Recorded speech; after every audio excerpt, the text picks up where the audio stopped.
साडा गुरु सर्व कला समर्थ है, जिसके भी सिर पर हाथ रख देवे उन्होंने रागी बना सकता है, कथावाचक बना सकता है, कवि बना सकता है, जो मर्जी बना सकता है। महाराज ने प्रभु की शक्ति का श्री सुखमनी साहब जी दे विच वर्णन किया है। नीकी कीरी मह कर रख है। ये जिहड़ी प्रभु शक्ति है, हुण रब दा आपां वेखिया नहीं, साडे कोल तां गुरबाणी है, गुरु साहब ने, वो गुरु साहब जी की शक्ति है। जे महाराज की कृपा हो जाए, छोटी जी कीड़ी दे विच अपनी शक्ति रख देवे, बंदा तो बंदा, इंसान तो महाराज ने भगवान का रूप बनाया है। बंदा तो बंदा है, जो छोटी जी कीड़ी च भी अपनी शक्ति रख देवे, भस्म करे, लश्कर कोट लख है, वो लखा के करोड़ा लाम लश्कर साड़ के स्वाह कर सकती है। इन्नी समर्था रब दे विच, गुरु साहब दे विच है। और जिहदे सिर उपर हाथ रख देवे, भावें उन्होंने कुछ भी ना आउंदा होवे, उन्होंने महाराज सारियां 14 दियां 14 विद्या सफुरन करा सकता है। जिवें सेवक श्री रामदास जी ने श्री गुरु अमरदास जी के चरणों में बेनती की, सच्चे पातशाह तुसीं मैनूं लाहौर तो भेज रहे हो, उत्थे बड़े बड़े आलम फाजल मुसलमानों के विद्वान बैठे होणगे, बनारस काशी के पढ़े हुए बड़े बड़े पंडित ब्राह्मण होणगे, ते महाराज बादशाह की कचहरी च भी मैनूं तां कख भी नहीं आउंदा, आपां तां घरों ही घुंगड़ियां वेचदे तुहाडे कोल आ गए हैं। उत्थे किहड़ा कोई क्लास लाई सी आ गई, गोंदवाल साहब तां टोकरी ढोंदे रहे, कार सेवा करते रहे, उत्थे पढ़ाई लिखाई थोड़ो कीती।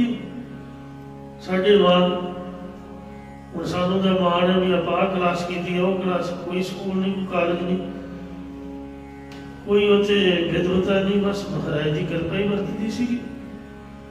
ये सच्चे पातशाह भी वो सवाल करनगे तो मैं जवाब किवें देऊँगा।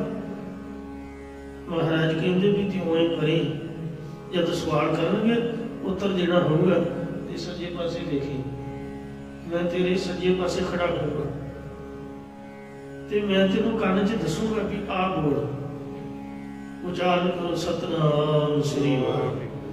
तो गुरु रामदास महाराज ने सचमुच जब सजी बाहण तकिया तो गुरु अमरदास महाराज जी बोली ना, उसी तरह गुरु रामदास जी बोली ना, पूरी की पूरी गीता जबानी सुनाती। आख्या भी यदा पाप हुण तुहानूं लगूगा, क्योंकि मुसलमानों के सामने तुहाडे ग्रंथां च लिखिआ भी गीता का पाठ नहीं करना, तुसीं कित्थे तुरे फिरदे हो, सानूं की नहीं आउंदा, जो मर्जी सुण लो। महापुरख भिंडरा वाले संत दमदमी टकसाल के 11वें मुखी संत सुंदर सिंह जी खालसा, उन्हें समझा भी जाटी है, सीधा सीधा बड़ासा जा किया, कारसे वाले बाबे अमाल गोडिया के उपर लंडा जहा थोड़ा पाया खद्दर का,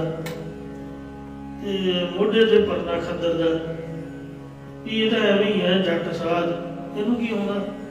हरिद्वार के कुंभ के मेले ते उन्हें बड़े बड़े औखे सवाल किए गुरबाणी के, महापुरख कहते बैठ जाओ भाई,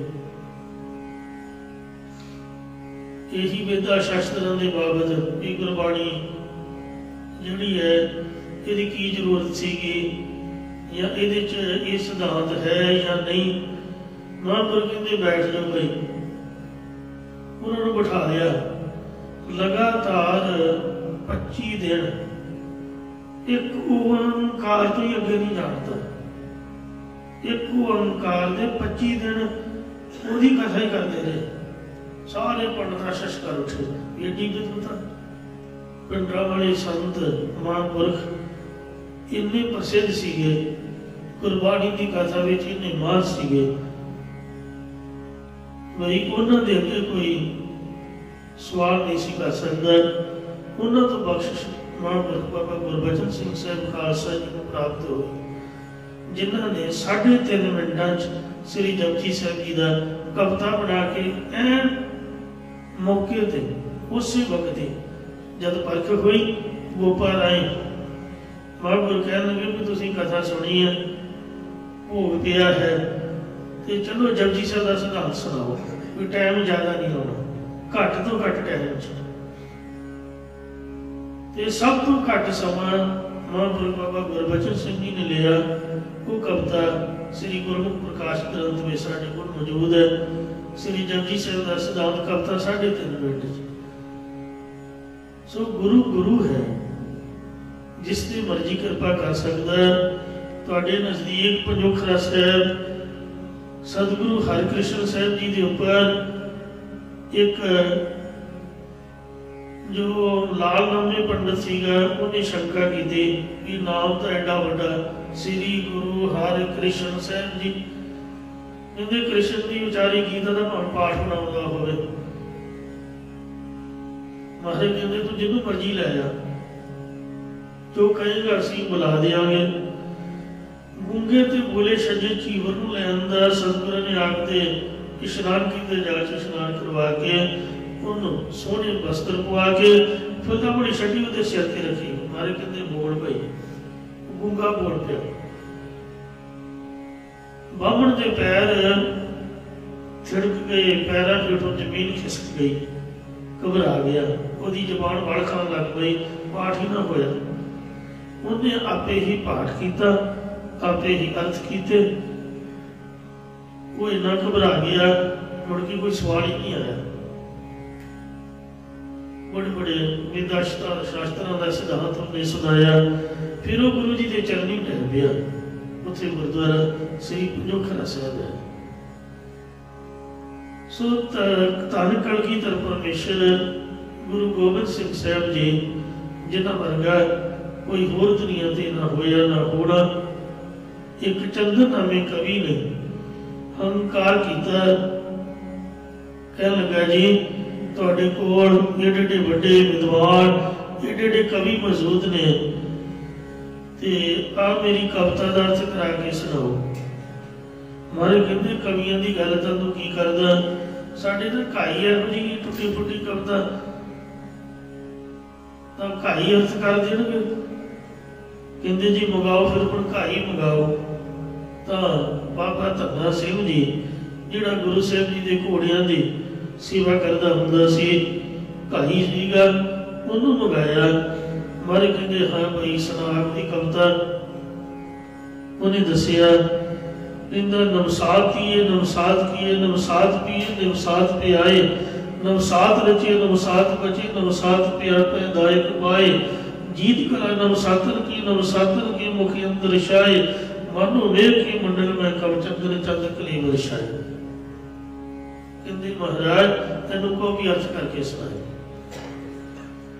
महाराज कह लगे भाई धन्ना सिंह जी ये अर्थ करके सुनाओ।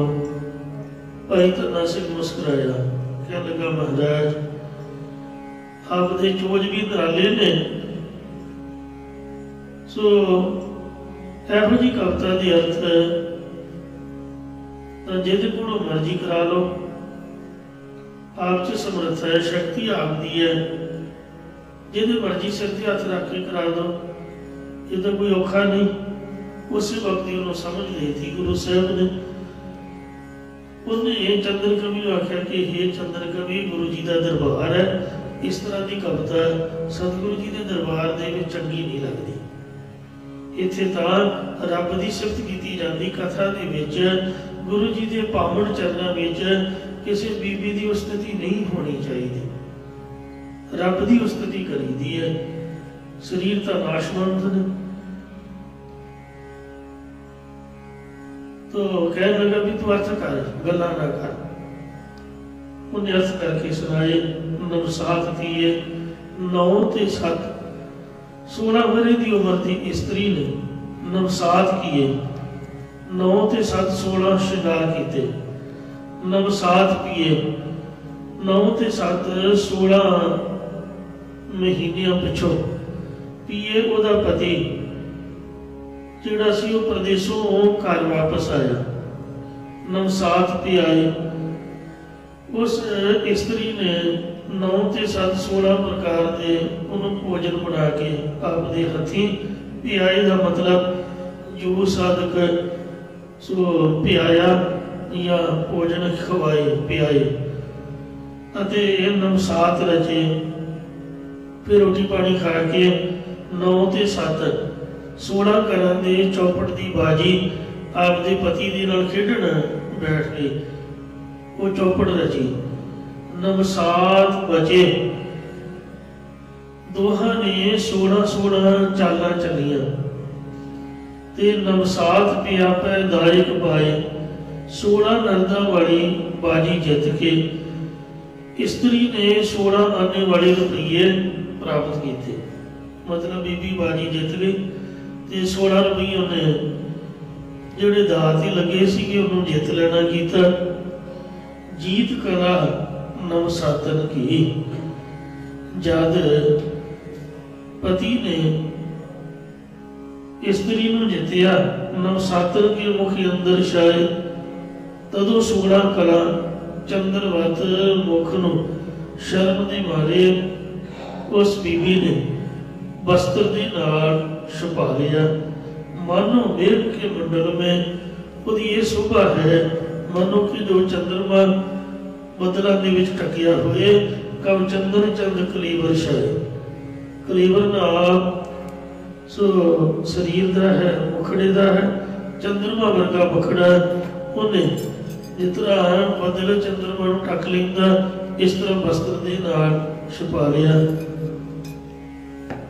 ਕਹਿਣ ਲੱਗਾ ਭਾਈ ਧੰਨਾ ਸਿੰਘ ਜੀ ਵੀ ਇਹੋ ਜਿਹੀ ਕਵਿਤਾ ਗੁਰੂ ਜੀ ਦੀ ਹਜ਼ੂਰੀ 'ਚ ਉਚਾਰੀ ਦੀ ਨਹੀਂ ਤੇ ਫਿਰ ਤੂੰ ਕਰ ਹੰਕਾਰ ਕੀਤਾ।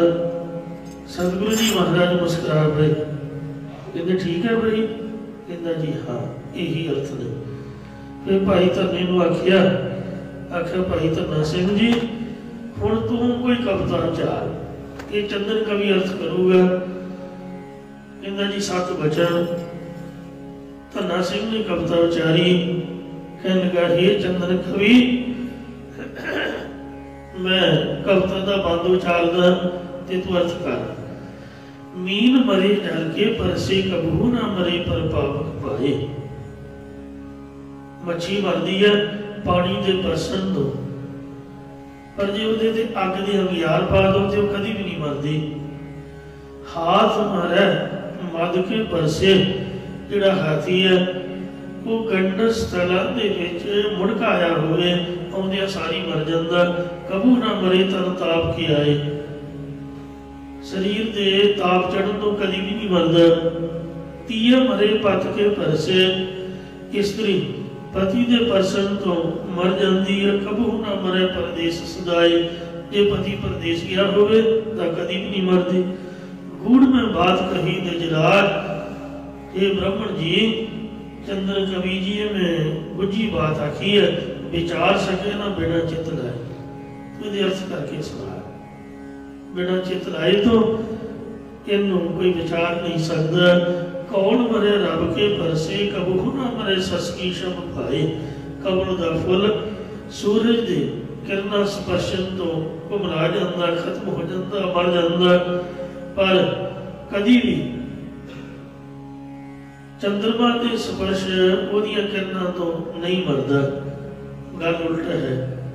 कमल दा फुल तो सूरज नूं वेख के खिड़दा चंद्रमा नूं वेख के मुरझा जाता। इहदे अर्थ करके सुना। मित्र मरे मित को मिल के मित्र मित्र नूं मिल के मर जाता। कबू ना मरे जब दूर सिधाए। कभी भी नहीं मरदा जब दूर चला जाए। सिंह मरे जब मांस मिले कबू ना मरे जब हाथ ना आए। शेर मांस मिलने तो मर जाता पर जे वो मांस तो बगैर भुखा रहे कभी भी नहीं मरदा। गूढ़ में बात कही दजराज विचार सके ना बिना चित लाए। ये दजराज श्रेष्ठ ब्राह्मण ये मैं गुझी बात आखी है बिना चित लाए तो इनू कोई विचार नहीं सकता। इधर आ पुत हुण मैदान च दस। गुरु गोबिंद सिंह नूं अर्थ करके सुना। वो बेचारा घबरा गया। ये तो गल उल्टी बनती है, अर्थ तो बनते कोई नहीं। कहते बस, कहता जी हाँ मेरे को अर्थ नहीं आ रहे। फिर गुरु महाराज ने आख्या भी धन्ना सिंह जी तू ही इनू समझा कि पाठ की मर्यादा कई बार विश्रामण के तौर पर कुछ होर होंदी है। जिहड़ा पाठी सिंह है उन्हें आपकी चाल नाल पाठ करना है, क्योंकि नाल कई बार कीर्तन च जोड़ी भी बजती होंदी ते पाठ भी राग दे विच चाल च हुंदा। जिहड़ी कथा हुंदी है ये कथा का हिसाब अर्थां वाला होण करके ते उहदे जिहड़ी चाल दे विश्राम ने कई बार अगे पिछे करने पैंदे ने। कथा के विश्राम होर हुंदे ने, पाठी की चाल वाले विश्राम होर हुंदे ने। इसलिए इन्हू समझा। धन्ना सिंह कह लगा हे ब्राह्मण जी, हे कवि जी, इको ही कुंडी है, बस चाल ते अर्थां का विश्राम इन्हां दा भेद है। तू चाल का विश्राम समझ रहा। मीन मरे जल के परसे कबहू ना मरे पर पावक पाए, हाथ मरे मद के परसे कबहू ना मरे तर ताप की आए। बस कुंडी इन्नी है भी अर्थां का विश्राम लाउणा, इन्हू समझ। मीन मरे जल के परसे कबहू ना, मात्रा बढ़ गई है पर अर्थ नहीं, नन्ने ते विश्राम आऊगा। मीन मरे जल के परसे कबहू ना, ये दूजी पंक्ति मरे पर पावक पाए, बस ये नहीं गल है। नन्ने ते विश्राम लाई जाओ, अर्थ सही हो जाएंगे।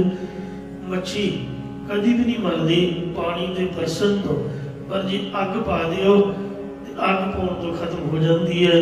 हाथ मरै मद के परसे कबहू ना, उहदे गंढ स्थलां दे विच मुड़का आया होण करके हाथी कभी भी नहीं मरदा, वो जोश च हुंदा है। मरे तब ताप की आए, पर जब उन्होंने ताप चढ़ जाए शरीर तौर पर वो मर जाता, खत्म हो जाता। तीर मरे पथ के परसे कबहू ना, स्त्री सो पति की संगत तो कभी भी नहीं मरती। मरे परदेश सजाए, सो जो प्रदेश चला जाए तो विछोड़ी की अग भी झुलस जाती है। काली कोयल तो कित गुण काली, अपने प्रीतम के हो बिरह जाली। गूढ़ में बात कही तिजरार, विचार सके न बिना चित लाए। कौन मरे रब के परसे कबहू ना, कबल का फुल सूरज दियां किरणां स्पर्शन तो कभी भी नहीं मर जाता। मरै सस की शब पाए, जब चंद्रमा चढ़ जाए उसकी छवि को पा के घुमला जाता। मित्र मरे मित को मिल के कबहू ना, मित्र मित्र को मिल के कभी भी नहीं मरदा।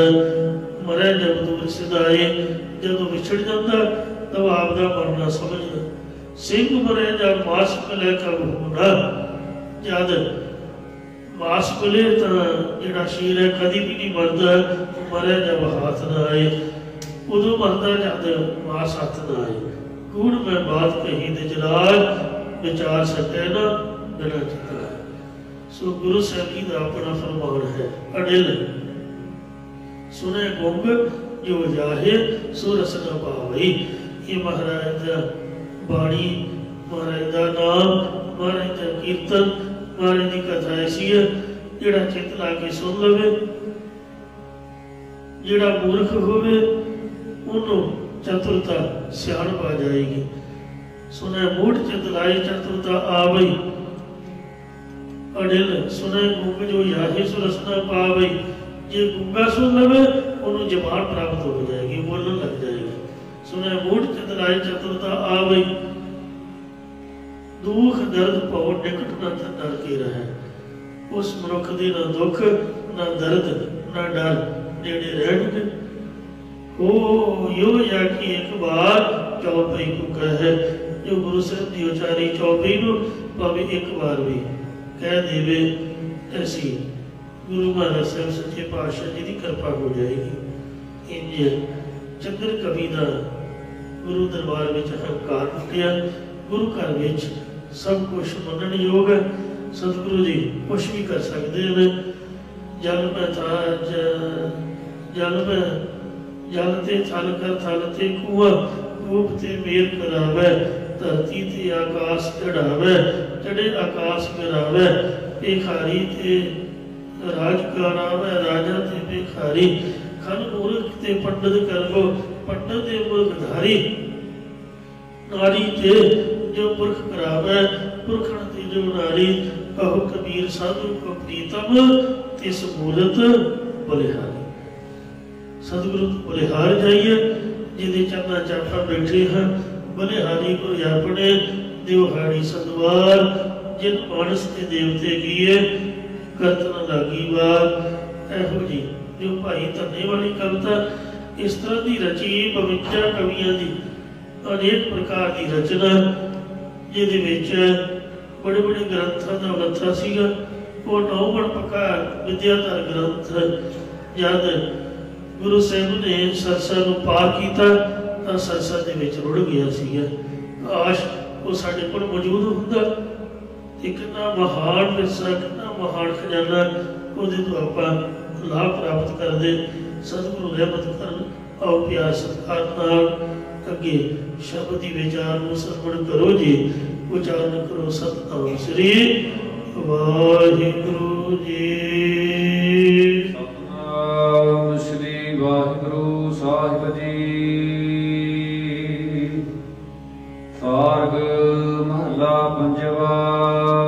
सारग राग दे विच सतगुरु पंजवें पातशाह श्री गुरु अर्जन देव साहब जी सो पावन उपदेश की बख्शिश करते हैं। राम कहत गुण सोहम। ये रसना जबान परमेश्वर के गुण कथन करे ताही शोभा पाती है। या ये रसना रमे हुए सोहन सो तात्पर्य लाखर्थ ते त्वंग लाखर्थ विच एकता करने वाले गुणों को कथन करती है ताही शोभा पाती है। एक निमख उपाय समावे। परमेश्वर एक शेर जिन्ने समय संसार को पैदा करके फिर झट अपने विच समा लेंदा लीन कर लेंदा है। एक चरित मन मोहं। परमेश्वर दे ऐसे कौतक वेख के मेरा मन मेरा चित मोहिया गया है। विश्राम दे कर फरमान कर देने।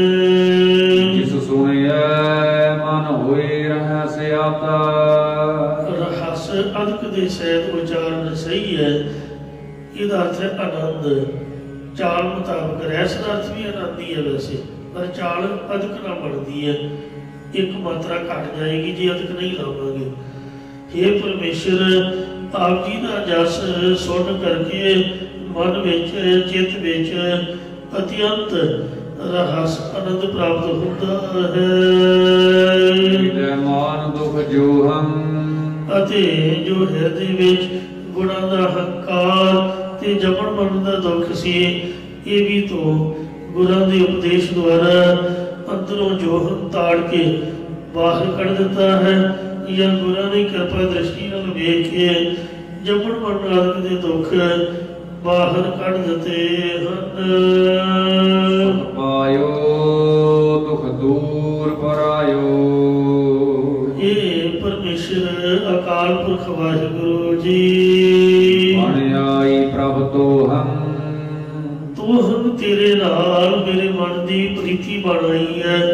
इसलिए मैं तेरी कृपा द्वारा तेरे आनंद स्वरूप नो या आत्मक आनंद नो पाउना कीता है।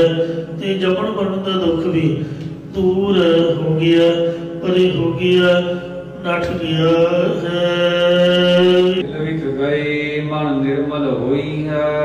4 प्रकार के पाप भी निवृत्त हो गए ने अते जो मन की वृत्ति ये भी निर्मल उजल हो गई है। या मन वखेर अवरणी निर्मल मैल तो रहित हो गई है बुद्धि। ਅਤੇ ਸਤਿਗੁਰਾਂ ਨੇ ਗੁਰ ਕਾਟੇ ਮਾਇਆ ਦ੍ਰੋਹੰ ਮਾਇਆ ਦਾ ਮੋਹ, ਇਹਦਾ ਜਿਹੜਾ ਸ਼ੱਕ ਆਦਿਕ ਸਭ ਕੁਝ ਅੰਦਰੋਂ ਬਾਹਰ ਕੱਢ ਦਿੱਤਾ ਹੈ, ਜਾਂ ਛਲ ਕਰਨ ਵਾਲਾ ਮਾਇਆ ਦਾ ਮੋਹ ਵੀ ਕੱਢ ਕੇ ਦੂਰ ਕਰ ਦਿੱਤਾ ਹੈ। ਨਾਨਕ ਮੈਂ ਸੋ ਪ੍ਰਭ ਪਾਇਆ। ਸਤਿਗੁਰੂ ਜੀ ਕਥਨ ਕਰਦੇ ਨੇ ਕਿ ਮੈਂ ਉਹ ਪਰਮੇਸ਼ਰ ਨੂੰ ਪਾ ਲਿਆ ਹੈ। ਭਾਵ ਮੈਂ ਜੀਵ ਦੇ ਤੁਮ ਪਦ ਲੱਖ ਅਰਥ ਅਤੇ ਸੋ ਭਾਵ ਈਸ਼ਵਰ ਦੇ ਤਤ ਪਦ ਦੇ ਲੱਖ ਅਰਥ ਬ੍ਰਹਮ ਨੂੰ ਪਾ ਲਿਆ ਕਰਨ ਕਾਰਣ ਸਮਰਥੋਹੰ। ਕਰਨ ਕਾਰਨ ਜੋ ਵਾਹਿਗੁਰੂ ਸਾਰੇ ਕਾਰਜਾਂ ਨੂੰ ਕਰਨ ਵਾਲਾ ਅਤੇ ਸਮਰਥੋ ਸਰਬ ਸ਼ਕਤੀਵਾਨ ਹੈ। ਮਾਰਗ ਮਹਲਾ ਪੰਜਵਾ। ਸਾਰਗ ਰਾਗ ਦੇ ਵਿੱਚ ਸਤਿਗੁਰੂ ਪੰਜਵੇਂ ਪਾਤਸ਼ਾਹ ਸ੍ਰੀ ਗੁਰੂ ਅਰਜਨ ਦੇਵ ਸਾਹਿਬ ਜੀ ਫਰਮਾਨ ਕਰਦੇ ਨੇ, ਐਨਹੁ ਦੇਖਿਓ ਚਲਤ ਤਮਾਸਾ। ਮੈਂ ਨੇਤਰਾਂ ਦੇ ਨਾਲ ਦੇਖਿਆ ਇਸ ਜਗਤ ਦੀ ਰਚਨਾ ਦਾ ਕੌਤਕ ਤਮਾਸ਼ਾ ਰੂਪ ਹੈ, ਜਾਂ ਮੈਂ ਨੇਤਰਾਂ ਦੇ ਨਾਲ ਇਸ ਸੰਸਾਰ ਦਾ ਤਮਾਸ਼ਾ ਚਲਤ ਗਮਨ ਕਰਨ ਵਾਲਾ ਚਲੇ ਜਾਣ ਵਾਲਾ ਵੇਖਿਆ ਹੈ, ਜਾਂ ਨੇਤਰਾਂ ਦੇ ਨਾਲ ਇੱਕ ਐਸਾ ਚਲਿੱਤਰ ਅਸਚਰਜ ਤਮਾਸ਼ਾ ਅਸਚਰਜ ਕੌਤਕ ਦੇਖਿਆ ਹੈ ਕਿ ਸਭਹੁ ਦੂਰ ਸਭਹੁ ਤਿਨੀਰਾ। ਪਰਮੇਸ਼ਰ ਸਾਰਿਆਂ ਤੋਂ ਦੂਰ ਵੀ ਹੈ ਤੇ ਨਿਸ਼ਚੈ ਕਰਕੇ ਸਾਰਿਆਂ ਤੋਂ ਨੇੜੇ ਵੀ ਹੈ। ਉਹ ਕਿਵੇਂ ਸਮਝ ਨਹੀਂ ਆਈ ਤਾਂ ਫਿਰ ਮਾਰੇ ਸਮਝਾਉਂਦੇ ਨੇ, ਸਭਹੁ ਦੂਰ ਸਭਹੁ ਤਿਨੀਰਾ। ਜਿਹੜੇ ਤਾਂ ਮਨਮੁਖ ਨੇ ਉਹਨਾਂ ਸਾਰੇ ਮਨਮੁਖਾਂ ਤੋਂ ਦੂਰ ਹੈ, ਤੇ ਜਿਹੜੇ ਗੁਰਮੁਖ ਨੇ ਉਹਨਾਂ ਸਭਨਾ ਗੁਰਮੁਖਾਂ ਦੇ ਨੇੜੇ ਹੈ। ਪਰਮੇਸ਼ਰ ਅਸੰਗ ਹੋਣ ਕਰਕੇ ਸਾਰਿਆਂ ਤੋਂ ਦੂਰ ਹੈ। ਜਿਵੇਂ ਸੂਰਜ ਕਿੰਨੀ ਦੂਰ ਹੈ, ਪਰ ਪ੍ਰਤੀਬਿੰਬ ਉਹਦਾ ਪਾਣੀ ਵਿੱਚ ਪੈ ਰਿਹਾ। ਜੇ ਤਾਂ ਚੱਕੜ ਹੈ ਫਿਰ ਤਾਂ ਦੂਰ ਹੈ, ਤੇ ਜੇ ਸਵੱਛ ਪਾਣੀ ਹੈ ਤੇ ਉਹ ਨੇੜੇ ਹੈ। ਇਉਂ ਹੈ ਤਾਂ ਮਹਾਰਾਜ ਬੜੀ ਦੂਰ, ਪਰ ਜਿਹੜਾ ਅੰਤਸ਼ਕਨ ਨਿਰਮਲ ਹੋ ਜਾਂਦਾ ਉਹਦੇ ਵਿੱਚ ਬਿਲਕੁਲ ਉਸੇ ਤਰ੍ਹਾਂ ਦਾ ਹੀ ਨਿਰਮਲ ਅਕਸ਼ ਸੂਰਜ ਦੀ ਤਰ੍ਹਾਂ ਵਾਹਿਗੁਰੂ ਜੀ ਦਾ ਪੈਂਦਾ। ਇਸ ਲਈ ਸਭਨਾਂ ਦਾ ਆਤਮਾ ਰੂਪ ਹੋਣ ਕਰਕੇ ਨੇੜੇ ਵੀ ਹੈ। ਜੋ ਪਰਮੇਸ਼ਰ ਅਕਾਲ ਪੁਰਖ ਹੈ, ਆਗਮ ਆਗਮ ਘਟ ਵਾਸਾ। ਉਹ ਵੇਦਾਂ ਸ਼ਾਸਤਰਾਂ ਕਰਕੇ ਵੀ ਆਗਮ ਹੈ, ਪਹੁੰਚ ਤੋਂ ਰਹਿਤ ਹੈ। ਮਨ ਦੇ ਸੰਕਲਪਾਂ ਵਿਕਲਪਾਂ ਤੋਂ ਵੀ ਰਹਿਤ ਹੈ, ਮਤਲਬ ਮਨ ਦੀ ਪਹੁੰਚ ਤੋਂ ਵੀ ਰਹਿਤ ਹੈ। ਪਰ ਉਂਝ ਆਪ ਹੀ ਸਾਰਿਆਂ ਦੇ ਘਾਟ ਹਿਰਦੇ ਦੇ ਵਿੱਚ ਵਸਾ ਵਸਦਾ ਹੈ।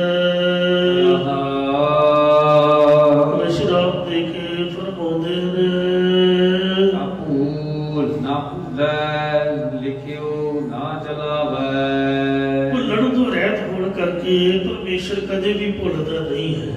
ਉਹ ਲਿਖਿਆ ਹੋਇਆ ਵੇਖ ਚਲਾਉਂਦਾ ਹਟਾਉਂਦਾ ਨਹੀਂ ਹੈ। ਭਾਵੇਂ ਚਾਹੇ ਕੋਈ ਕਿਤਨਾ ਵੈਰ ਕਰੇ, ਅਕਿਰਤ ਕਣ ਹੋ ਜਾਏ, ਫਿਰ ਵੀ ਸਭਨਾਂ ਦੀ ਪਾਲਣਾ ਕਰਦਾ ਹੈ। ਜੋ ਕੁਛ ਪਾਇਆ ਸੋ ਏਕਾ ਵਾ। ਉਹ ਖੋਦਾ ਨਹੀਂ ਹੈ ਕਿਸੇ ਦੇ ਮੂੰਹ ਦੇ ਵਿੱਚ ਉੱਭਰ ਕੇ, ਅਤੇ ਉਹ ਸੁਤੰਤਰ ਹੋਣ ਕਰਕੇ ਮਤਾ ਨਾ ਕਰੈ ਪਚਾਸਾ। 50-60 ਆਦਮੀਆਂ ਨਾਲ ਮਿਲ ਕੇ ਜਗਤ ਦੀ ਉਤਪਤੀ ਪਾਲਣਾ ਲੈਤਰ ਬਾਰੇ ਸਲਾਹ ਵੀ ਨਹੀਂ ਕਰਦਾ। ਬੇਵਜ਼ੀਰ ਵੱਡੇ ਧੀਰ ਧਰਮ ਅੰਗ ਲਖ ਅਗੰਮ ਖੇਲ ਕੀ ਆਪਣੇ ਉਸ਼ਾਹੀ ਜੀਓ। ਉਹਦਾ ਕੋਈ ਵਜ਼ੀਰ ਨਹੀਂ ਹੈ। ਜਦੋਂ ਸੰਸਾਰ ਨੂੰ ਪਹੁੰਚਾਉਣਾ ਨਾਸ਼ ਕਰਨਾ ਹੋਵੇ ਤਦੋਂ ਕਿਸੇ ਨਾਲ ਸਲਾਹ ਨਹੀਂ ਕਰਦਾ। ਸੰਸਾਰ ਨੂੰ ਪਹੁੰਚਾਉਣਾ ਹੋਵੇ ਕਦੀ ਵੀ ਉਹ ਕਿਸੇ ਨਾਲ ਸਲਾਹ ਨਹੀਂ ਕਰਦਾ ਹੈ। ਮੈਂ ਸਾਜ ਸਵਾਰ ਬਿਨਾ ਹੈ।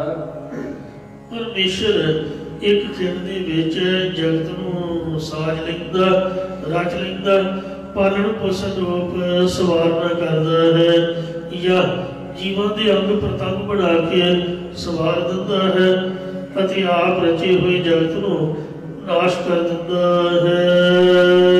ਭਗਤ ਵਛਲ ਗੁਣ ਤਾਸਾ, ਉਹ ਪਰਮੇਸ਼ਰ ਭਗਤੀ ਕਰਨ ਵਾਲੇ ਭਗਤਾਂ ਦਾ ਪਿਆਰਾ ਅਤੇ ਗੁਣਾਂ ਦਾ ਖਜ਼ਾਨਾ ਹੈ। ਅੰਧਕੂਪ ਮਹਿ ਦੀਪਕ ਬਲਿਓ, ਜੋ ਸੰਸਾਰ ਰੂਪ ਅੰਨੇ ਖੂਹ ਵਿੱਚ ਬ੍ਰਹਮ ਗਿਆਨ ਰੂਪ ਦੀਵਾ ਬਲਿਆ ਹੈ। ਗੁਰ ਹਿਰਦੈ ਕੀਓ ਪਰਗਾਸਾ, ਇਹ ਸਤਿਗੁਰਾਂ ਨੇ ਹਿਰਦੇ ਵਿੱਚ ਗਿਆਨ ਦਾ ਚਾਨਣਾ ਕੀਤਾ ਹੈ। ਇਸੇ ਪ੍ਰਕਾਰ ਅੰਧਕੂਪ ਮਹਿ ਦੀਪਕ ਬਲਿਓ, ਜੋ ਅੰਤਕਰਮ ਦੇ ਅੰਦਰ ਅਗਿਆਨ ਰੂਪੀ ਹਨੇਰੇ ਦੇ ਖੂਹ ਵਿੱਚ ਗਿਆਨ ਰੂਪ ਦੀਵਾ ਬਲਿਆ ਹੈ। ਗੁਰ ਹਿਰਦੈ ਕੀਓ ਪਰਗਾਸਾ, ਇਹ ਗੁਰਾਂ ਨੇ ਹਿਰਦੇ ਵਿੱਚ ਚਾਨਣਾ ਕੀਤਾ ਹੈ। ਇਸੇ ਪ੍ਰਕਾਰ ਅੰਧਕੂਪ ਮਹਿ ਦੀਪਕ ਬਲਿਓ, ਸੰਸਾਰ ਨੂੰ ਬੰਨੇ ਖੂਹ ਵਿੱਚ ਗੁਰਾਂ ਨੇ ਨਾਮ ਬਾਣੀ ਦੇ ਉਪਦੇਸ਼ ਦੁਆਰਾ ਬ੍ਰਹਮ ਗਿਆਨ ਰੂਪ ਦੀਵਾ ਬਾਲ ਦਿੱਤਾ ਹੈ। ਗੁਰ ਹਿਰਦੈ ਕੀਓ ਪਰਗਾਸਾ, ਜਿਸ ਨੇ ਗੁਰਾਂ ਦੇ ਉਪਦੇਸ਼ ਨੂੰ ਹਿਰਦੇ ਵਿੱਚ ਧਾਰਨ ਕੀਤਾ ਉਹਦੇ ਅੰਦਰ ਗਿਆਨ ਦਾ ਪ੍ਰਕਾਸ਼ ਹੋ ਗਿਆ। ਇਸੇ ਪ੍ਰਕਾਰ ਅੰਧਕੂਪ ਮਹਿ ਦੀਪਕ ਬਲਿਓ, ਸੰਸਾਰ ਰੂਪ ਅੰਨੇ ਖੂਹ ਵਿੱਚ ਪ੍ਰਭੂ ਦਾ ਚੇਤਨ ਸੱਤਾ ਰੂਪ ਦੀਵਾ ਬਲ ਰਿਹਾ ਹੈ। ਪਰਮੇਸ਼ਰ ਗਿਆਨੀ ਅਤੇ ਅਗਿਆਨੀ ਆਦਿਕ ਸਭਨਾਂ ਦੇ ਅੰਦਰ ਆਪਣੇ ਚੇਤਨ ਸੱਤਾ ਰੂਪ ਦੀਵੇ ਨਾਲ ਪ੍ਰਕਾਸ਼ ਕਰ ਰਿਹਾ ਹੈ। ਗੁਰ ਹਿਰਦੈ ਕੀਓ ਪਰਗਾਸਾ, ਜਿਨ੍ਹਾਂ ਦੇ ਹਿਰਦੇ ਗੁਰਾਂ ਨੇ ਉਪਦੇਸ਼ ਦੇ ਗਿਆਨ ਦਾ ਪ੍ਰਕਾਸ਼ ਕੀਤਾ ਹੈ, ਉਹਨਾਂ ਦੇ ਅੰਦਰ ਹੀ ਗਿਆਨ ਰੂਪੀ ਦੀਵਾ ਬਲਿਆ ਹੈ। ਦੀਵਾ ਬਲੇ ਅੰਧੇਰਾ ਜਾਏ। ਜਦ ਮਹਾਰਾਜ ਦੇ ਨਾਮ ਬਾਣੀ ਦਾ ਦੀਵਾ ਬਲਦਾ ਤਾਂ ਹਨੇਰਾ ਗਿਆਨ ਦਾ ਚੁੱਕਿਆ ਜਾਂਦਾ। ਨਾਨਕ ਦਰਸ ਵੇਖ ਸੁਖ ਪਾਇਆ, ਸਤਿਗੁਰੂ ਮਹਾਰਾਜ ਸਾਹਿਬ ਜੀ ਕਥਨ ਕਰਦੇ ਕਿ ਉਸ ਪਰਮੇਸ਼ਰ ਦਾ ਦਰਸ਼ਨ ਦੀਦਾਰ ਦੇਖ ਕੇ ਮੈਂ ਆਤਮਿਕ ਆਨੰਦ ਪਾ ਲਿਆ ਹੈ। ਪੂਰਨ ਹੋਈ ਆਸਾ, ਔਰ ਮੇਰੇ ਮਨ ਦੀ ਸਾਰੀ ਆਸ ਉਮੀਦ ਵੀ ਪੂਰੀ ਹੋ ਗਈ ਹੈ। ਮਾਰਗ ਮਹਲਾ ਪੰਜਵਾ, ਪੰਜਵੇਂ ਪਾਤਸ਼ਾਹ ਸਤਿਗੁਰੂ ਅਰਜਨ ਦੇਵ ਸਾਹਿਬ ਜੀ ਸਾਰੰਗ ਰਾਗ ਵਿੱਚ ਅਗਲਾ ਸ਼ਬਦ ਉਚਾਰ ਰਹੇ ਨੇ। ਚਰਨਾ ਹੈ ਗੋਬਿੰਦ ਮਾਰਗ ਸੁਹਾਵਾ, ਸ੍ਰੀ ਗੁਰੂ ਗੋਬਿੰਦ ਸਿੰਘ ਮਾਰਗ ਬਣਿਆ ਹੋਇਆ ਹੈ। ਜੋ ਸਰਕਾਰ ਹੈ ਉਹਨੇ ਸਪੈਸ਼ਲ ਸ੍ਰੀ ਅਨੰਦਪੁਰ ਸਾਹਿਬ ਤੋਂ ਲੈ ਕੇ ਤਖਤ ਸ੍ਰੀ ਦਮਦਮਾ ਸਾਹਿਬ ਤੱਕ ਉਹ ਮੀਲ ਪੱਥਰ ਲਾ ਕੇ ਉਹਦੇ ਤੇ ਲਿਖਿਆ ਸ੍ਰੀ ਗੁਰੂ ਗੋਬਿੰਦ ਸਿੰਘ ਮਾਰਗ। ਅੱਜ ਕੱਲ ਮਹਾਰਾਜ ਦੇ ਦਿਨ ਚੱਲ ਰਹੇ ਨੇ। ਸਤਿਗੁਰੂ ਜੀ ਨੇ ਕਿਲਾ ਛੱਡਿਆ ਹੈ। ਕਿਲਾ ਛੱਡ ਕੇ ਤੇ ਅੱਜ ਚਮਕੌਰ ਸਾਹਿਬ ਦੀ ਜੰਗ ਦਾ ਦੂਸਰਾ ਦਿਨ ਹੈ। ਦੂਜੇ ਦਿਨ ਦਾ ਜੰਗ ਹੋ ਰਿਹਾ ਹੈ। ਕੱਲ ਨੂੰ ਸਾਹਿਬਜ਼ਾਦਿਆਂ ਦੀ ਸ਼ਹੀਦੀ ਹੋ ਜਾਣੀ ਹੈ, ਵੱਡੇ ਸਾਹਿਬਜ਼ਾਦਿਆਂ ਦੀ। ਫਿਰ ਚਮਕੌਰ ਤੋਂ ਗੁਰੂ ਸਾਹਿਬ ਨੇ ਮਾਚੀਵਾੜੇ ਜਾਣਾ। ਉਹ ਜਿਹੜਾ ਗੁਰੂ ਗੋਬਿੰਦ ਸਿੰਘ ਦਾ ਮਾਰਗ ਹੈ ਉਹਦੇ ਤੇ ਪੈਰਾਂ ਦੀ ਲਣਤ ਲੋ ਭਰੀ, ਚਰਨਾਂ ਦੇ ਨਾਲ ਤੁਰ ਕੇ ਨਗਰ ਕੀਰਤਨ ਦੇ ਵਿੱਚ ਜਾਂ ਸਾਧ ਸੰਗਤ ਨਾਲ ਚੱਲ ਕੇ ਉਹਨਾਂ ਰਸਤਿਆਂ ਤੇ ਯਾਤਰਾ ਕਰੋ ਤੇ ਗੁਰੂ ਮਹਾਰਾਜ ਨੂੰ ਮਹਿਸੂਸ ਕਰੋ ਵੀ ਗੁਰੂ ਸਾਹਿਬ ਜੀ ਸਾਡੇ ਅੰਗ ਸੰਗ ਨੇ। ਤੇ ਮਹਾਰਾਜ ਸੱਚੇ ਪਾਤਸ਼ਾਹ ਵੇਖੋ ਹੁਣ ਤਾਂ ਪੱਕੀਆਂ ਸੜਕਾਂ ਬਣੀਆਂ ਹੋਈਆਂ ਨੇ, ਫਿਰ ਵੀ ਮੈਂ ਵੇਖਿਆ ਵੀ ਨੰਗੇ ਪੈਰਾਂ ਦੇ ਵਿੱਚ ਬੀਟੇ ਰੋੜੇ ਵੱਜਦੇ ਸੀਗੇ, ਤੁਰਿਆ ਨਹੀਂ ਸੀ ਜਾਂਦਾ। ਪੁਲਿਸ ਵਾਲਿਆਂ ਨੇ ਗੱਡੀਆਂ ਨਹਿਰ ਤੇ ਖਿਲਾਰ ਦਿੱਤੀਆਂ ਤੇ ਜੋੜੇ ਸੰਗਤਾਂ ਨੇ ਗੱਡੀ ਚਲਾ ਦਿੱਤੇ। ਅੱਗੇ ਤੁਰ ਤੁਰ ਕੇ ਜਾਣਾ। ਗੁਰਦੁਆਰਾ ਸੀ ਕਤਲਗੜ੍ਹ ਸਾਹਿਬ ਤੋਂ ਉੱਪਰ ਜਿੱਥੇ ਗੜੀ ਸਾਹਿਬ ਹੈ, ਉੱਥੇ ਵੀ ਕਾਫੀ ਤੁਰਨਾ ਪੈਂਦਾ। ਗਾਂਹ ਫਿਰ ਤਾੜੀ ਸਾਹਿਬ, ਬਾਜ਼ਾਰਾਂ ਦੇ ਵਿੱਚ ਉਹ ਮੀਂਢੇ ਵੱਜਦੇ ਪੈਰਾਂ 'ਚ, ਮੇਰੇ ਵਰਗਾ ਤਾਂ ਤੁਰ ਨਹੀਂ ਸਕਦਾ। ਇਸ ਲਈ ਗੁਰੂ ਮਹਾਰਾਜ ਵੇਖੋ ਨੰਗੇ ਪੈਰੀ ਜਦ ਗੜੀ ਸਾਹਿਬ ਤੋਂ ਬਾਹਰ ਨਿਕਲੇ ਸੀ ਤੇ ਜੋੜਾ ਉੱਥੇ ਅੰਦਰ ਹੀ ਲਾ ਦਿੱਤਾ ਸੀਗਾ। ਪਿਆਰੇ ਦਿਆ ਸਿੰਘ ਸਾਹਿਬ ਨੇ ਸਤਿਗੁਰੂ ਜੀ ਨੂੰ ਆਖਿਆ, ਮਹਾਰਾਜ ਜੋੜਾ ਤਾਂ ਲੋਕ ਪਾ ਕੇ ਚੱਲਦੇ ਨੇ, ਘੋੜਾ ਤਾਂ ਹੈ ਹੀ ਨਹੀਂ, ਹੁਣ ਚੱਲਣਾ ਤਾਂ ਤੁਰ ਕੇ ਜਾਣਾ ਪੈਣਾ। ਤੇ ਮਹਾਰਾਜ ਵੀ ਜੋੜਾ ਵੀ ਲਾਤਾ, ਜੋੜਾ ਤਾਂ ਪਾ ਲਓ। ਸਤਿਗੁਰੂ ਜੀ ਕਹਿਣ ਲੱਗੇ, ਸਾਡੇ ਜਾਨ ਨਾਲੋਂ ਪਿਆਰੇ ਸਿੰਘ, ਅਤਿਅੰਤ ਪਿਆਰੇ ਉਹਨਾਂ ਦੇ ਕੇਸ ਜਦੋਂ ਸ਼ਹੀਦ ਹੋਏ ਹੇਠਾਂ ਡਿੱਗੇ ਹੋਣਗੇ, ਕੇਸ ਖਿਲਰੇ ਹੋਣਗੇ, ਦਸਤਾਰਾਂ ਖੁੱਲੀਆਂ ਹੋਣਗੀਆਂ, ਉਹਨਾਂ ਦੀਆਂ ਦਸਤਾਰਾਂ ਦੇ ਨਾਲ, ਉਹਨਾਂ ਦੇ ਕੇਸਾਂ ਨਾਲ ਸਾਡੇ ਚਮੜੇ ਦਾ ਜੋੜਾ ਟੱਚ ਹੋਏਗਾ, ਬੜਾ ਪਾਪ ਬੜਾ ਗੁਨਾਹ ਹੋਏਗਾ। ਇਸ ਵਾਸਤੇ ਮੈਂ ਨਹੀਂ ਚਾਹੁੰਦਾ ਕਿ ਉਹਨਾਂ ਦੇ ਕੇਸਾਂ ਨੂੰ, ਉਹਨਾਂ ਦੀਆਂ ਦਸਤਾਰਾਂ ਨੂੰ ਸਾਡਾ ਜੋੜਾ ਲੱਗੇ। ਮੈਂ ਵੇਖਿਆ ਗੁਰਦੁਆਰਿਆਂ ਦੇ ਵਿੱਚ ਬੜੇ ਬੜੇ ਸੁੰਦਰ ਉਪਰਾਲੇ ਹੁੰਦੇ ਨੇ, ਜਿੱਥੇ ਗੁਰੂ ਕੇ ਲੰਗਰ ਚੱਲਦੇ ਨੇ ਅਤੇ ਦੁੱਧ, ਚਾਹ, ਪਕੌੜੇ ਇਤਿਆਦਿ ਪਦਾਰਥ ਵਰਤਦੇ ਨੇ। ਉੱਥੇ ਕੱਲ ਸ੍ਰੀ ਚਮਕੌਰ ਸਾਹਿਬ ਮੈਂ ਪੜ੍ਹਿਆ ਵੀ ਦਸਤਾਰਾਂ ਦਾ ਲੰਗਰ, ਮਤਲਬ ਆ ਮੁੰਡੇ ਆਉਂਦੇ ਨੇ ਇੱਥੇ ਬਿਹਾਰ ਤੋਂ, ਆ ਜਿਹੜੇ ਪੀਜੀ ਵਾਲੇ, ਉਹਨਾਂ ਵਿਚਾਰੇ ਦੀ ਜੇਬ 'ਚ ਕਈਆਂ ਦੇ ਰੁਮਾਲ ਵੀ ਨਹੀਂ ਹੁੰਦਾ, ਤੇ ਫਿਰ ਉਹ ਵੇਖਦੇ ਤਾਂ ਗੇਟ ਤੇ ਭੀੜ ਲੱਗੀ ਹੁੰਦੀ, ਸਿਰ ਢੱਕਣ ਨੂੰ ਇੱਕ 4 ਉਂਗਲਾ ਕੱਪੜਾ ਵੀ ਨਹੀਂ। ਸਾਡੇ ਮੁੰਡਿਆਂ ਨੇ ਸਿਰ ਮੋਨੇ ਕੀਤੇ ਹੁੰਦੇ, ਸਿਰ ਢੱਕਣ ਨੂੰ ਔਖਾ। ਤੇ ਉੱਥੇ ਦਸਤਾਰਾਂ ਦਾ ਲੰਗਰ ਲੱਗਾ ਹੋਇਆ, ਮਤਲਬ ਜਿਹਨੂੰ ਦਸਤਾਰ ਚਾਹੀਦੀ ਉਹ ਦਸਤਾਰ ਲਵੇ। ਕਿਸੇ ਗੁਰਮੁਖ ਦਾ ਉੱਥੇ ਹੀ ਫੋਨ ਆਇਆ, ਕਹਿੰਦੇ 34 ਗੁਰਦੁਆਰੇ ਸੈਕਟਰ, ਜਿੱਥੇ ਗੁਰੂ ਤੇਗ ਬਹਾਦਰ ਸਾਹਿਬ ਜੀ ਦਾ ਗੁਰਦੁਆਰਾ ਸਾਹਿਬ 34 ਸੈਕਟਰ ਚੰਡੀਗੜ੍ਹ, ਉੱਥੇ ਵਸਤਰਾਂ ਦਾ ਲੰਗਰ ਲੱਗਾ ਹੋਇਆ। ਨਵੀਂ ਗੱਲ ਮੈਂ ਸੁਣੀ, ਬੜੀ ਸੋਹਣੀ ਹੈ। ਠੰਡ ਦੇ ਵਿੱਚ ਜੇ ਚਾਹ ਦੀ ਲੋੜ ਹੈ, ਰੋਟੀ ਦੀ ਲੋੜ ਹੈ, ਤੇ ਕੱਪੜੇ ਲੀੜੇ ਦੀ ਵੀ ਲੋੜ ਹੈ। ਕਈਆਂ ਨੂੰ ਵਿਚਾਰਿਆਂ ਨੂੰ ਹੈ ਹੀ ਨਹੀਂ, ਕੋਟੀ ਸਵੈਟਰ, ਕੋਈ ਰਜਾਈ ਤਲਾਈ। ਕੈਨੇਡਾ ਦੇ ਵਿੱਚ ਵੀ ਸਾਡੀਆਂ ਧੀਆਂ, ਸਾਡੇ ਮੁੰਡੇ ਜਦ ਜਾਂਦੇ ਨੇ, ਕਈ ਵਾਰ ਬੰਦਾ ਉੱਥੇ ਮਜਬੂਰ ਹੋ ਜਾਂਦਾ, ਕੰਮ ਨੂੰ ਮਿਲਦਾ ਨਹੀਂ ਆ ਕਰੋਨਾ ਦੇ ਵਿੱਚ। ਉੱਥੇ ਵੀ ਸਰੀ 'ਚ ਗੁਰਦੁਆਰਾ ਸਾਹਿਬ ਦੁੱਖ ਨਿਵਾਰਨ ਹੈ, ਤੇ ਉੱਥੇ ਵੀ ਮੈਂ ਸੁਣਿਆ ਵੀ ਗੁਰਮੁਖਾਂ ਨੇ ਉਪਰਾਲਾ ਕੀਤਾ, ਇੱਕ ਸਟੋਰ ਬਣਾਇਆ ਹੋਇਆ, ਉਹ ਕਿਸੇ ਨੂੰ ਰਜਾਈ ਚਾਹੀਦੀ, ਤਲਾਈ, ਕੱਪੜਾ ਲੀੜਾ, ਇੱਥੋਂ ਤੱਕ ਵੀ ਲੰਗਰ ਪੈਕ ਕਰਕੇ ਦਿੰਦੇ ਨੇ, ਜਿਹਨੂੰ ਲੋੜ ਹੈ ਤਿੰਨੇ ਟਾਈਮ ਭਾਵੇਂ ਲੈ ਜਾਏ। ਫਿਰ ਜਦੋਂ ਪੈਸੇ ਆ ਗਏ ਭਾਵੇਂ ਮਾਇਆ ਵੀ ਜਮ੍ਹਾਂ ਕਰਾ ਦੇਵੇ।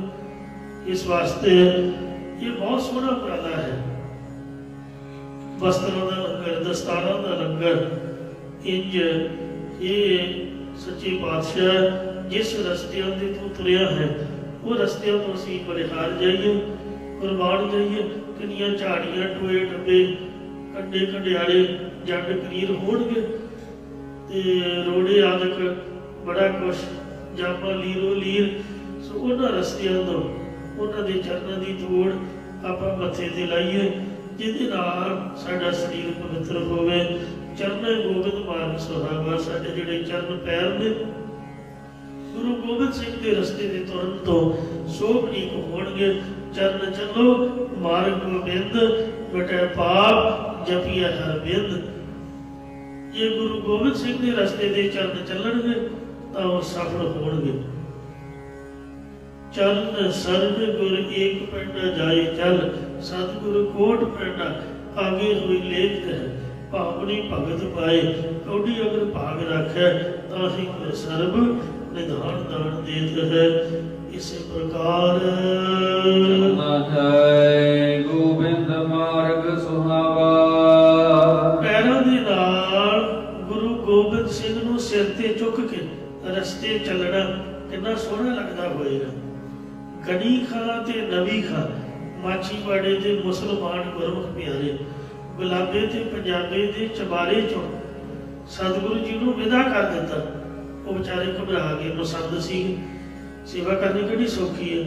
फिर औखी वेले ते वो मुसलमान कहते महाराज तुसीं साडे घर आओ जी। राज सी मुसलमानों का, कोई उन्होंने घर में शक भी नहीं सी कर सकता। ते फिर कह लगे महाराज भी गल इंज है, लोग बड़े खराब ने, काजी कुजी तुरे फिरते हैं, कदे कोई यहो जी घटना ना वापर जाए तो तुहानूं बेनती करनी तो नहीं चाहिए। ते पर बच्चा आपदे माँ प्यो नाल गल तो कर सकता है, जे तुहानूं चंगा लगे तो तुसीं कपड़े साडे वर्गे पा लिओ जी। मुसलमान नीले कपड़े पाउंदे ने जिहड़े हज करके आउंदे मक्के दे हाजी। जे तुसीं महाराज नीले वस्त्र धारण कर लो तो सानूं तुहाडी सेवा करनी सौखी रहूगी।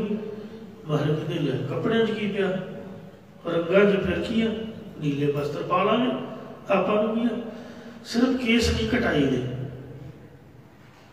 पंजां कारण की रहत रखी दी है, कपड़े जिस तरह के मर्जी पाओ, जैसा देश वैसा पेश। श्री गुरु नानक देव महाराज का एक मिनट लाते सी, आपका लिबास बदल लग्या। गुरु नानक साहब ने भी तो इस तरह के कपड़े पाए सीगे, नील वस्त्र धरे बनवारी, पूजा हाथ किताब कश नील रूप धरे बनवारी। फिर बाबा मक्के गया, जो मक्के गए सीगे नीले कपड़े पा के तो गए सी। सतगुरु महाराज जी जिस तरह के उस तरह के बन जाते सी। गल का भी मर्यादा को कायम रखो। महाराज सच्चे पातशाह कह लगे भी लाओ कपड़े जो आप पा लेंगे, कहते जी कपड़े रंगाने पैणगे। चिट्टा खद्दर वो माई ने भेटा किया, ਉਹਦੇ बड़े चिर की तमन्ना सी, कहती आनंदपुर मैं जा नहीं सकी महाराज, ये मैं हथी बनाया, आप कृपा करके पेन ना करो। मर कहते लो भाई कपड़ा ला लिया, इनू रंग के लियाओ। ललारी को गए, उत्थे मट्टी पई हुई है, ते वो कह लगा भी अजे तो मट्टी उठी नहीं हुई। अजकल की चूरी स्टोव जहा बालते हैं, पतीला जहा रख के गर्म पानी च रंग पा के झट चाढ़ देंगे ने। पुराना समा सीगा, मट्टी च रंग पा के रख देंगे, वो हफ्ते के बाद उठती सी, फिर कपड़ा रंग दे। सतगुरु जी को आके आखिया कि ललारी तो इंज कहता है जी। मारे कहते भी उन्होंने साढ़े को बुलाओ, कहते हाँ जी दसो। मारे कहता जी मट्टी उठी नहीं हुई। मारे कहता कपड़ा पा, सतनाम वाहिगुरू कह के मट्टी उठी हुई है, कपड़ा रंगिया जाऊगा। फिर उन्हें देखिया भी ये तो खुदा का वली पीर है, शक्तिवान है। रंग तो मैं जी हुणे पाया, मट्टी तो उठी नहीं हुई। उन्हें शक्तिवान जान के जब महाराज उन्होंने मजदूरी देन लगे, पैसे देन लगे, कह लगा जी पैसे नहीं लैने, आप कृपा करो साड़ी गरीबी चुक दियो जी, रंग के पैसे नहीं उतरते। महाराज कहते भी जेड़ा भी मन में धार के तू मट्टी में वेखेगा कपड़ा पाएगा, रंग पाने की लोड़ ही नहीं, कितों लैन की लोड़ ही नहीं, वही रंग कपड़े में चढ़ जाऊगा। सचमुच ही इस तरह होता रहा। फिर कह लगा कि कोई औलाद नहीं, मारे कहते तेरा घर हरिया भरिया होगा। गणी ते नबी खा ने आख्या महाराज बाल बच्चा तो साढ़े भी नहीं। सतगुरु जी कह लगे थोड़े से तो कृपा हो गई है, चढ़ती कला होगी। ਹੁਣ चुको साडा पलंगा ते आप इतों चाले मारते हैं। सच्चे पातशाह जी ने हाजियों वाला लिबास बनाया, नील वस्त्र धारण करके पलंगे साहब से चौकड़ा मार के बैठ गए। इन्ना प्रभाव सीगा, सचमुच वो पीर ही जापदे। अगले पावियां नूं गणी ते नबी खान दोनों भरावां ने मोढियां ते चुकिया, पिछलियां नूं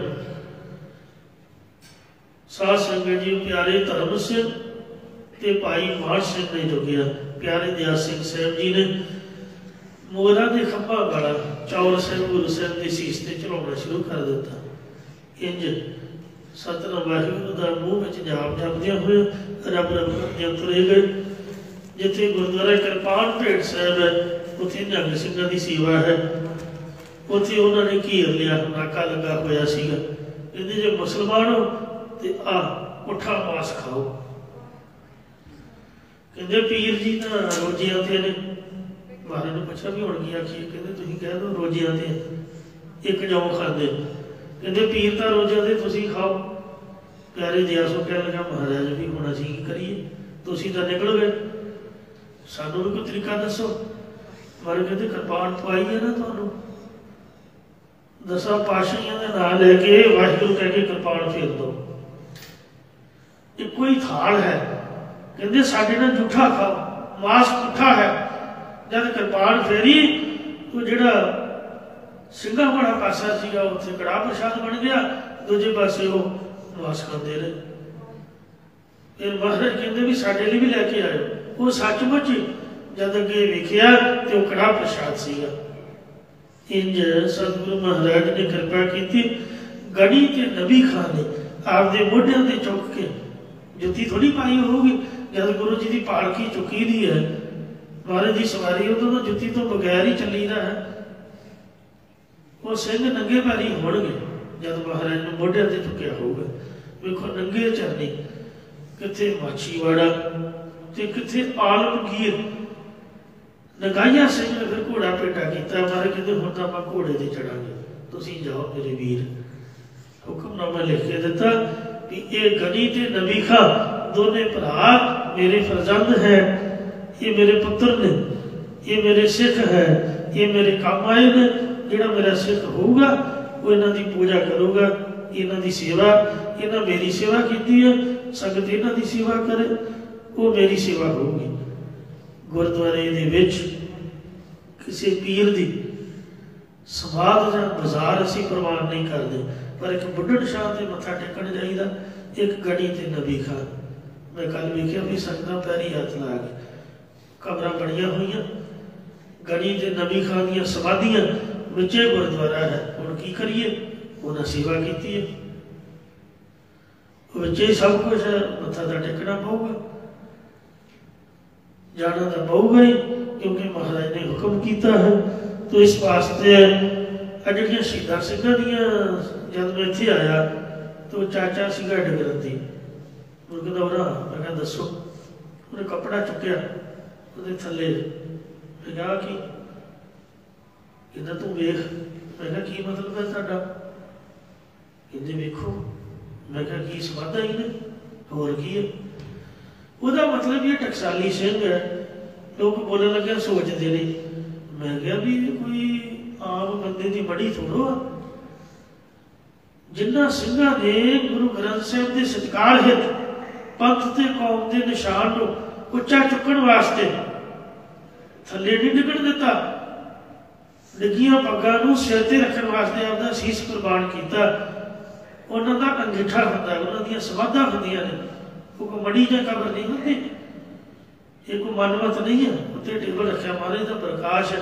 साडे चब्बे भी पहलों तो समाधि हुंदी सी, खाड़कुआ ने ढंगा सिंघां नूं हथ जोड़ के बेनती की भी महाराज दा प्रकाश भी करो। पहलों उत्थे मत्था टेकीदा, हुण प्रकाश तो बाद विच होया। साडे पिंड भी हरेक पैली दे विच बाबे बलवंत सिंह दी समाध और बाबे संतोख सिंह दी ते बाबा रूड़ सिंह, बाबा दयाल सिंह, बड़े सिंह होर भी ने, सबना दे उत्ते हुण गुरुद्वारे भी नाल नाल बड़े होए ने। सो जिन्हां ने कुर्बानियां कीतियां, कुछ विशेष सेवावां कीतियां, उन्हां दा गुरु घर दे विच उन्हां दीयां फोटोआं, उन्हां दे अस्थान, सो उन्हां दीयां यादां सिख अजायब घर दे विच मौजूद हुंदियां। गुरुद्वारे फोटो कुर्बानियां वालियां दी लगदी है, उन्हां नूं हमेशा नमस्कार है। सतगुरु जी फरमाउंदे ने, माहे गोबिंद मार्ग सुहावा। गुरु गोबिंद सिंह नूं आपदे चरनां नाल चल के सिर ते चुक के रस्ते चुलण वाला जिहड़ा इंसान है, ਉਹਦੇ चरण शोभनीक सुहावे हन। धन हन गुरमुख गढ़ी खां ते नबी खां, भाई मान सिंह, भाई धर्म सिंह, भाई दया सिंह साहब। इसे प्रकार गोबिंद मार्ग सुहावा। पैरों दे नाल परमेश्वर की प्राप्ति वाले सत संगत रूप रस्ते ते चलना शोभनीक है। इसे प्रकार गोविंद मार्ग सुहावा, वो चरण भी शोभनीक ने, वो रस्ता भी शोभनीक है। या पैर रूप चरणों के संयुक्त होके परमेश्वर दे भाव भक्ति रूप रस्ते ते चलना भी शोभनीक है। गोदावरी तो लैके तख्त सचखंड हजूर साहब तक रिकॉर्ड है। इको ही जगह मैं दुनिया च वेखी है, बड़िया जगह ते गया, पर इको ही जगह की खासियत वेखी है भी नहा धो के सोहनी दस्तार सजा के गल च परना पा के कथा करनी होवे। गुरुद्वारा लंगर साहब आसन होंदे ने, नंगे पैरी बंदा चलिया जाए तख्त साहब से, मजाल है किसी बीड़ी का धुआं वजे या कोई पैरों के कदे तंबाकू आवे, बिल्कुल नहीं। वो दखड़िया ने मर्यादा बनाई है कि उस रस्ते किसी बीड़ी तंबाकू वाले की कोई दुकान नहीं, कोई उत्थे पी नहीं सकता। बाकी तो मैं किसी होर पासे गई हुई नहीं शहर के साढ़े सुहाने वाले बाजार च करना वेखो गंद है। शहीदों के नाम से कमेटी बनी हुई है बाजार वाले की, उन्होंने कहना चाहिए भी भलियो मानसो घट्टो घट गुरुद्वारे की इज्जत रखो। वो कहते भी कुर्सी से नहीं बहना, मंजे से नहीं, फिर शहीदों का तुम्हें इन्ना ही डर नहीं लागे बीड़िया का धुआं, चार सवेरे नाइया दी दुकाना, ये बाजार तो साफ रखो ना मूर्खो। तुहाडियां दुकाना चढ़दी कला च चलन, उन्होंने समझाना चाहिए सारे मिल के। ये शहीदों का स्थान किड्डा वड्डा गुरुद्वारे के नाल सोहनी सफाई होनी चाहिए। सतगुरु रहमत करना। मार्ग जेता किछ ताईए, पैर रूप चरणों के संयुक्त होके परमेश्वर के प्रेमा भक्ति रूप रस्ते ते चलना भी शोभनीक है।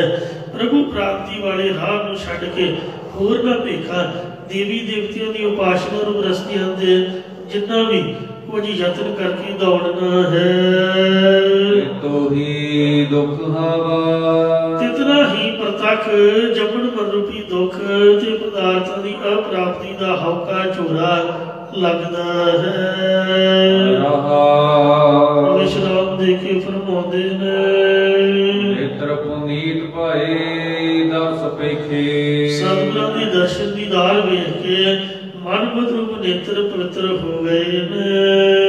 हस्त पुनीत टहलावा, ਅਤੇ सेवा करने वाल हाथ आदि केंद्र भी पवित्र हो गए हैं। हृदा पुनीत हृदा हर बसियो, वो हृदय भी पवित्र हो गया जिस हृदय च परमेश्वर वस गया। मस्त पुनीत संत धूरावा, ਅਤੇ ਇਹ ਸੰਤ ਜਨਾਂ ਦੇ ਚਰਨਾਂ ਦੀ ਧੂੜ ਮੱਥੇ ਤੇ ਲਾਉਣ ਦੇ ਨਾਲ ਮੱਥਾ ਵੀ ਪਵਿੱਤਰ ਹੋ ਗਿਆ। ਹਰ ਬਨਿਧਾਨ ਨਾਮ ਹਰ ਹਰ ਕੈ, ਸਾਰਿਆਂ ਨੂੰ ਹਰੇ ਭਰੇ ਕਰਨ ਵਾਲੇ ਹਰੀ ਪਰਮੇਸ਼ਰ ਦੇ ਨਾਮ ਅੰਮ੍ਰਿਤ ਵਿੱਚ ਹੀ ਸਾਰੇ ਸ਼ੁਭ ਗੁਣਾਂ ਰੂਪ ਖਜ਼ਾਨੇ ਲੁਕੇ ਹੋਏ ਨੇ। ਸਾਰੇ ਰਿਧੀਆਂ ਸਿੱਧੀਆਂ ਦੇ ਖਜ਼ਾਨੇ ਹਨ। ਜਿਸ ਕਰਮ ਲਿਖਿਆ ਤਿਨ ਪਾਵਾ, ਪਰ ਜਿਨ੍ਹਾਂ ਦੇ ਮੱਥੇ ਤੇ ਪੂਰਬਲੇ ਪੁੰਨਾਂ ਦੇ ਪ੍ਰੇਰੇ ਹੋਏ ਪਰਮੇਸ਼ਰ ਨੇ ਨਾਮ ਦੀ ਪ੍ਰਾਪਤੀ ਦਾ ਸ੍ਰੇਸ਼ਟ ਲੇਖ ਲਿਖ ਦਿੱਤਾ, ਤਿਨਾਂ ਨੇ ਮਨੁੱਖਾ ਜਨਮ ਚ ਆ ਕੇ ਗੁਰਾਂ ਦੀ ਸੰਗਤ ਦੁਆਰਾ ਨਾਮ ਅੰਮ੍ਰਿਤ ਪਾਉਣਾ ਕੀਤਾ ਹੈ।